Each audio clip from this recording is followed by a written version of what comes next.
हाय, मैं ऋषभ कक्कड़ और आप देख रहे हैं एटॉमिक स्टडी सेंटर। और इस वीडियो के अंदर हम लोग बात करने वाले हैं अपने लास्ट टॉपिक जो है मेरा केमिकल्स इन फूड का। यानी कि मैं ये आखिरी वीडियो बनाऊंगा केमिस्ट्री इन एवरीडे लाइफ की, उसके बाद ये चैप्टर पूरा हो जाएगा। तो सबसे पहले टॉपिक पे बढ़ते हैं, केमिकल्स इन फूड पे।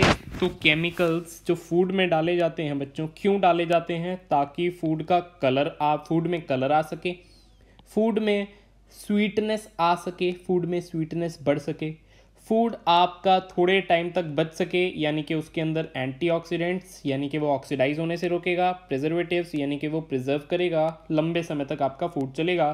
तो क्लियरली एक और बात है जो न्यूट्रिशनल सपोर्ट डालेगा। तो बेसिकली आप लोग ऐसे बहुत सारे तरह तरह के केमिकल डाल सकते हैं जिससे आपके फूड की फ्रेगरेंस बढ़ेगी, आपके फूड में टेस्ट आएगा, आपके फूड का न्यूट्रिशनल लेवल बनेगा, आपका फूड लंबे समय तक प्रिजर्व होके रह सकेगा। तो इस तरीके से मैं अपने केमिकल्स इन फूड में यूज़ करता हूँ बेसिकली। ठीक है, तो चलिए हम लोग बढ़ते हैं आगे। और एक बात मैं आपको यहाँ पे बताना चाहूँगा कि न्यूट्रिशनल सप्लीमेंट के अलावा ऐसी कोई भी चीज़ नहीं है जो आपकी बॉडी में दूसरे फंक्शंस करने के काम आएगी। यानी कि ये सारे के सारे बॉडी के अंदर मेटाबोलाइज नहीं होंगे, केवल और केवल न्यूट्रिशनल सप्लीमेंट्स ही बॉडी के अंदर मेटाबोलाइज हो पाएंगे। तो ये बात आपको यहाँ से याद रखनी पड़ेगी कि बॉडी के अंदर ये बाकी सारी चीज़ें किसी भी काम की नहीं है, ये कोई फंक्शन परफॉर्म नहीं करने वाली हैं, केवल और केवल न्यूट्रिशनल सप्लीमेंट्स ही परफॉर्म करेंगे। सबसे पहले टॉपिक पे बढ़ते हैं which is artificial sweetening agent. तो नाम से ही क्लियर हो रहा होगा कि आर्टिफिशियल स्वीटनिंग एजेंट का मतलब है कि आप लोग धक्के से ही सिर्फ और सिर्फ स्वीट कर रहे हैं, वो आर्टिफिशियल प्रिपेयर किया गया कोई केमिकल कंपोनेंट है। तो बेसिकली आप स्वीट किससे करते हैं? आप लोग फूड के अंदर शुगर डालते हैं तो आपका खाना मीठा हो जाता है। बट अभी अगर मेरे को फूड के अंदर शुगर नहीं चाहिए, यानी कि अगर मैं डायबिटिक पेशेंट्स को कंसीडर करूं तो डायबिटिक पेशेंट्स को बच्चा लोग शुगर ब्लड लेवल में पहले ही हाई होता है, अगर वो और इनटेक करेंगे शुगर लेवल बढ़ेगा, उनकी बीमारियां बढ़ेंगी, प्रॉब्लम्स बढ़ेंगी उनकी।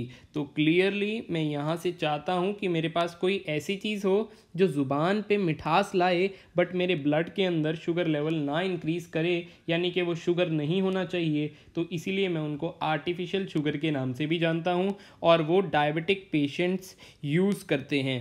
साथ ही में सर एक और बात बताओ कि क्या ये इकोनॉमिकल होते हैं? बिल्कुल हाँ। आर्टिफिशियल स्वीटनिंग एजेंट्स यानी कि एस्पार्टेम आपके शुगर से 100 गुना ज़्यादा स्वीटनिंग एजेंट का काम करता है अगर आप इन दोनों का कंपैरिजन करेंगे। तो जब आपको बल्क में खाना बनाना होगा, यानी कि बहुत सारे अमाउंट में आपको खाना बनाना होगा, तो आप इसका यूज़ कर सकते हैं। ये आपके पैसे बचाएगा। ये आपका प्रोसेस कैसा होता है? इकोनॉमिकल होता है। ये प्रोसेस बच्चों होता है इकोनॉमिकल। ऐसे बहुत सारे और भी आपको आर्टिफिशियल स्वीटनिंग एजेंट्स का नाम याद रखना है बच्चों। सैक्चरिन, सुक्रेलोस, आपको इन सब का नाम याद रखना है। एलिटेम, आपको इन सब का नाम याद रखना है और इनकी कुछ प्रॉपर्टीज़ भी याद रखनी है। जैसे एस्पार्टेम 100 गुना ज़्यादा स्वीटनिंग एजेंट है एज़ कम्पेयर टू शुगर, और इनको मैं खाने में यूज़ कर सकता हूँ। एलिटेम मेरा खाने में यूज़ नहीं हो सकता क्योंकि ये 2000 गुना ज़्यादा स्वीटनिंग एजेंट है। मतलब यूज़ होता है बट बहुत ज़्यादा बल्क में होगा और इससे मिठास को कंट्रोल करना पॉसिबल नहीं है, यानी कि वो अल्टीमेट लेवल पे मीठा होने वाला है, कंट्रोल आप नहीं कर सकते। तो इसीलिए कम यूज़ होता है। सुक्रालोस मेरा यूज़ हो जाता है। इसके बाद बढ़ते हैं गाइस हम अपने टॉपिक फूड प्रिजर्वेटिव के ऊपर। फूड प्रिजर्वेटिव यानी कि आपको खाने को क्या करना है? प्रिजर्व करना है, यानी कि उसके अंदर जो माइक्रोबियल ग्रोथ होती है उसको आपको रोकना है। उसको रोकने के लिए यहाँ पे दो एग्जांपल है, टेबल सॉल्ट, वेजिटेबल ऑयल। ये एग्जांपल दोनों के दोनों आप लोग अचार में यूज़ करते हैं। आप लोग अचार के अंदर टेबल सॉल्ट डालते हैं, आप लोग अचार के अंदर ऑयल डालते हैं ताकि आपका अचार लंबे समय तक टिक सके। इसके बाद एक और एग्जांपल है सोडियम बेंजोएट का। ये गाइस बॉडी के अंदर मेटाबोलाइज हो जाता है, इसीलिए इसको ध्यान से यूज़ करना होता है। इसका एग्जांपल आप लोग याद रख सकते हैं। क्लियरली मेरे पास यहाँ पे ये दो चीज़ें हैं। इन दोनों चीज़ों में अगर मैं डिफरेंस बताऊँ कि टेबल सॉल्ट भी मेरे पास आप लोगों का फूड प्रिजर्वेटिव है, सोडियम बेंजोएट भी फूड प्रिजर्वेटिव है। तो आप लोग ये बात याद रख सकते हैं कि सोडियम बेंजोएट मेरे को कम अमाउंट में लिमिटेड क्वांटिटी में यूज़ करना होता है क्योंकि ये बॉडी के अंदर मेटाबोलाइज हो जाता है।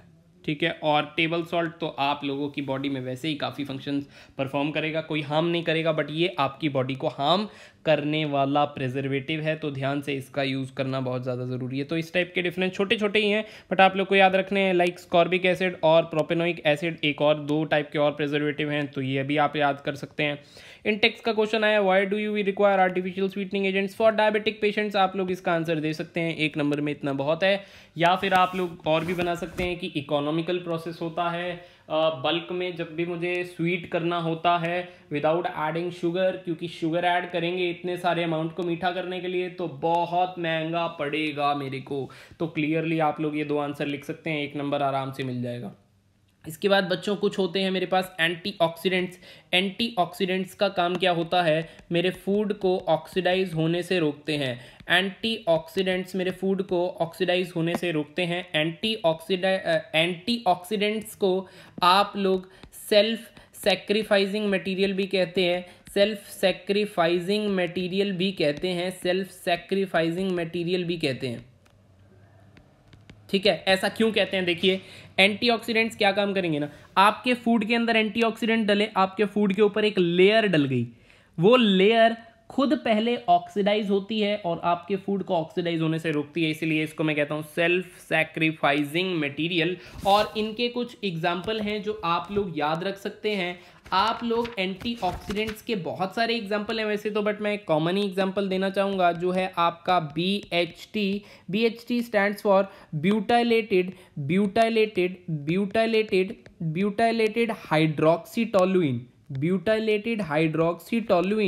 ब्यूटाइलेटेड हाइड्रोक्सीटोलुइन और इसका जो स्ट्रक्चर होगा वो कुछ इस तरीके से हो जाएगा। यहाँ पे कार्बन है, इसके साथ CH3 के 3 यूनिट जुड़े हैं। अगेन यहाँ पे कार्बन है, इसके साथ CH3 के 3 यूनिट जुड़े हैं। अगेन यहाँ पे कार्बन है, इसके साथ CH3 के 3 यूनिट जुड़े हुए हैं। और यहाँ पे आपका OH है क्योंकि हाइड्रोक्सी ग्रुप आपका लगा हुआ है। इसका एग्जांपल आप लोग बना सकते हैं अपनी कॉपी के अंदर। सेल्फ सेक्रीफाइसिंग मटेरियल इनको कहा जाता है। ये चिप्स और बिस्कुट के अंदर यूज़ कर सकते हैं आप लोग, पोटैटो चिप्स के अंदर यूज़ कर सकते हैं इसको, ताकि आपके पोटैटो चिप्स खराब ना हो।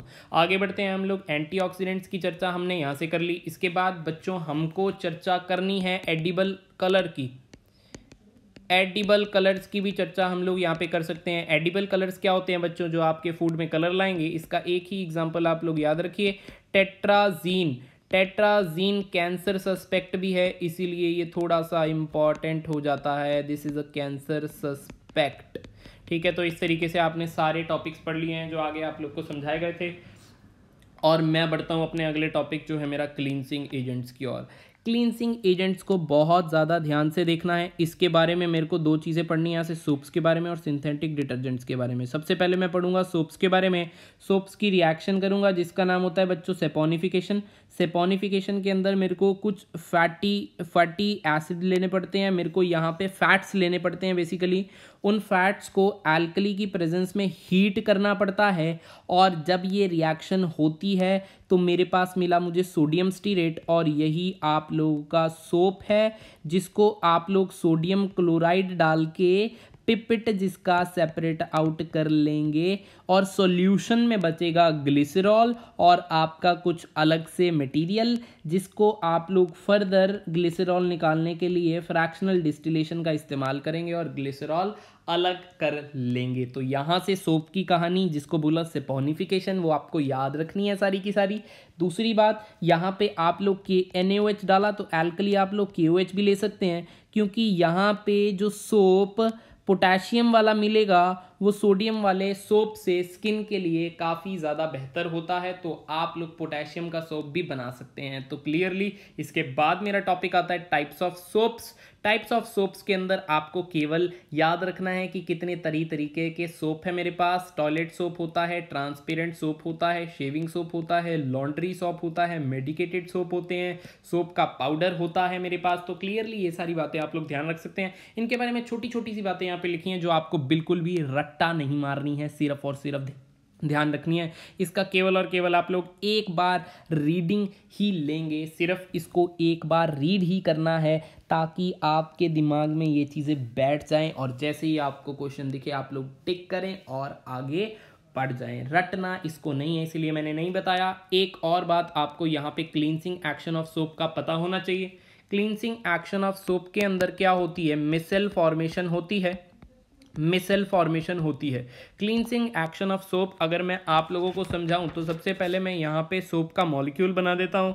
क्लियरली यहाँ से सोप के अंदर इस टाइप के long chains of carbon present होती है, साथ में मेरे पास एक पोलर पार्ट प्रेजेंट होता है। यहाँ पे प्लस माइनस चार्जेस हैं, ये आपका पोलर एंड है, ये आपका नॉन पोलर एंड है। तो मैं यहाँ पे अलग से मार्क कर देता हूँ, ये पोलर पार्ट है आपका, ये आप लोगों का नॉन पोलर पार्ट है, ये आप लोगों का नॉन पोलर पार्ट है। पोलर पार्ट वाटर सॉल्युबल होता है, हाइड्रोफिलिक होता है, ये वाटर सॉल्युबल होता है, ये वाटर इनसॉल्युबल होता है, ये वाटर इनसॉल्युबल होता है, ये वाटर इनसॉल्युबल होता है, बट ये ऑयल सॉल्युबल होता है, ये ऑयल सॉल्युबल होता है। तो आपका होगा क्या, मिसेल फॉर्मेशन सर कैसे दिखाओगे? आपने ये तो बता दिया सोप के अंदर पोलर पार्ट है, एक नॉन पोलर पार्ट है। मैं कहूँगा बेटा मेरी बात सुन, ये मेरे पास एक कंटेनर है, कंटेनर के अंदर ये रहा ऑयल ड्रॉपलेट, इसको तू पानी से भर दे, पानी से भर दे। मैंने कहा लो जी, नीले पानी से भर दिया, मैंने इसको पानी से भर दिया। फिर इसके अंदर सोप डाल दे, इसके अंदर अब सोप डाल दे। मैंने सर आपको बोला कि सोप के अंदर पोलर पार्ट है, तो आप लोग मान लीजिए ये जो पार्ट है वो पोलर पार्ट है, और ये जो छोटा सा डॉट बनाया है ये नॉन पोलर पार्ट है। नॉन पोलर पार्ट ऑयल में सॉल्युबल होगा, यानी कि नॉन पोलर पार्ट ऑयल में सॉल्युबल होगा, नॉन पोलर पार्ट ऑयल में सॉल्युबल होगा। और वाटर में सॉल्युबल कौन होगा, वाटर में सॉल्युबल कौन होगा, वाटर में सॉल्युबल कौन होगा, ये पोलर वाला पार्ट सॉल्युबल होगा।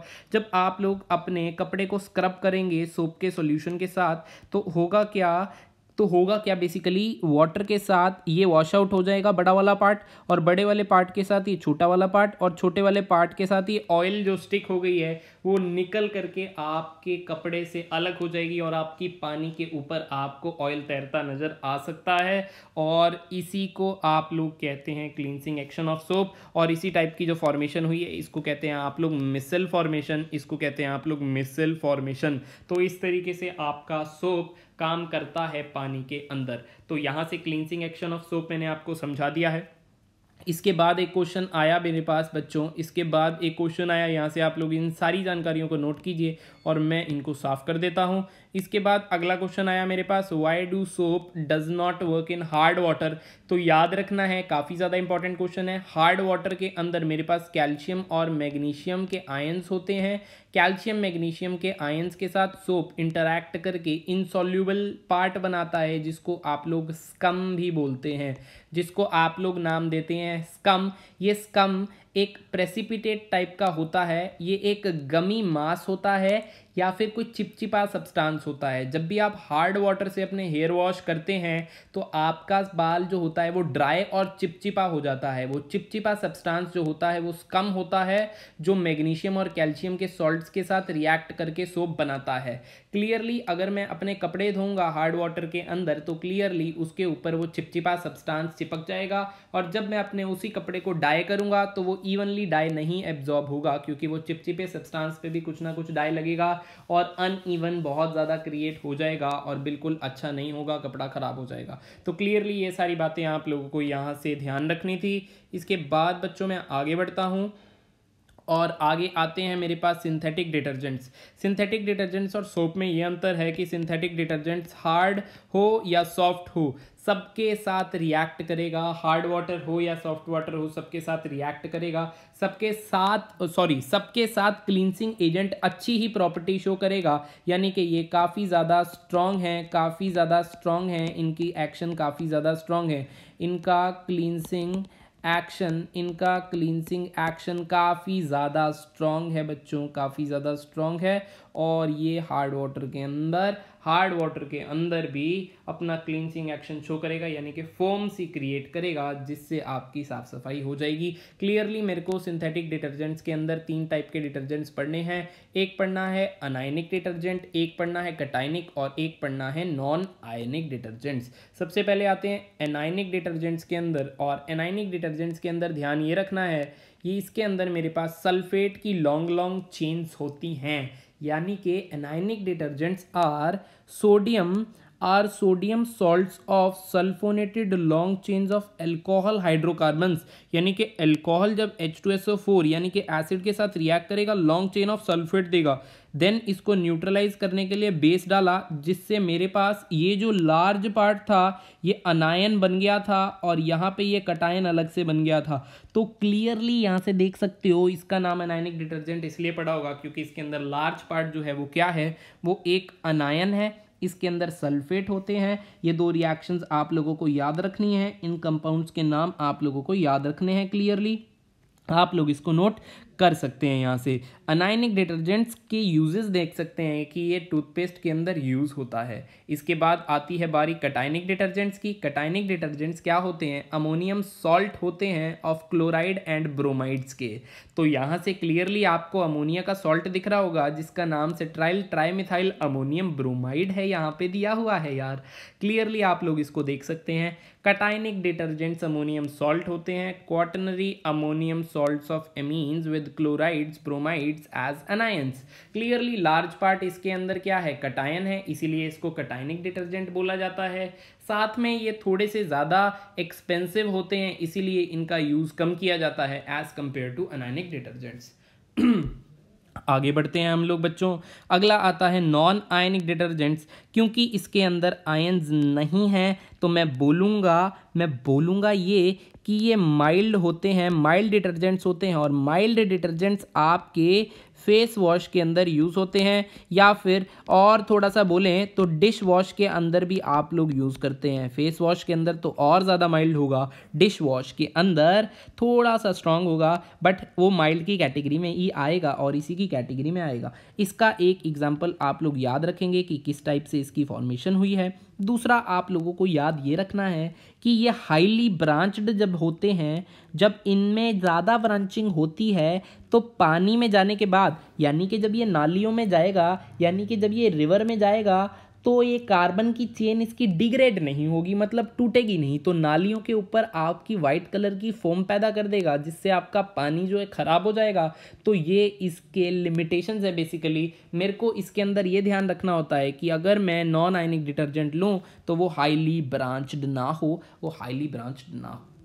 तो आई थिंक मैंने आपको पूरा समझा दिया है गाइस। आप लोग ऐसा भी समझ सकते हैं, क्वेश्चन ये भी बन जाता है कि जो डिटर्जेंट्स होते हैं बेसिकली उनसे मैं अपना नहाता क्यों नहीं हूँ, क्योंकि अगर डिटर्जेंट से नहाएंगे तो उनका क्लींसिंग एक्शन बहुत ही ज़्यादा स्ट्रांग होता है डिटर्जेंट्स का, सिंथेटिक डिटर्जेंट्स का, और वो आपकी बॉडी में से सारा ऑयल निकाल लेते हैं और आपकी बॉडी पे छाले छाले हो जाते हैं। तो इसीलिए मैं डिटर्जेंट से नहाता नहीं हूँ, मैं सोप से ही नहाता हूँ, क्योंकि उनका जो क्लींसिंग एक्शन है वो खतरनाक है। तो क्लियरली आप लोग ये चैप्टर पढ़ सकते हैं, ये चैप्टर कंप्लीट हो चुका है।